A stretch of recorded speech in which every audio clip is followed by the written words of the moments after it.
অজ্ঞান অবস্থাতে Siddharth Indo Indo বলে বলে চিল্লাতে থাকে। পরে যখন ওর জ্ঞান ফেরে তো নিজের ঘরেই ভাঙচুর করতে থাকে।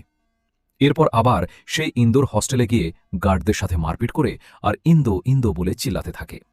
পরবর্তীতে দেখি ইন্দো ওয়াশরুম থেকে বের হচ্ছে, আর সেখানে আগে থেকেই সিদ্ধার্থ উপস্থিত ছিল।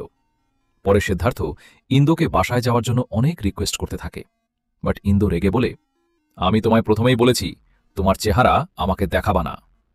এসব বলে ইন্দো সিদ্ধার্থকে চড় মেরে সেখান থেকে চলে যায়। দেন সিদ্ধার্থ আগুন জ্বালিয়ে রাস্তাতেই বসে থাকে। পরের দিন সিদ্ধার্থ রাস্তায় গিয়ে আমজনতার গাড়ি ভাঙচুর করে আর ইন্দো ইন্দো চিল্লাতে থাকে। পরে ইন্দো সেখানে উপস্থিত হয়, বাট সিদ্ধার্থ ততক্ষণে এতটা পাগল হয়ে যে সেই ইন্দোকে চিনতেই পারছিল না। পরক্ষণে সিদ্ধার্থ বলে, তুমি ইন্দো হতে পারো না। আর এটা বলে দৌড় দিতে গিয়ে গাড়ির সাথে ধাক্কা খায় আর ঘটনাস্থলে সিদ্ধার্থ মারা যায়।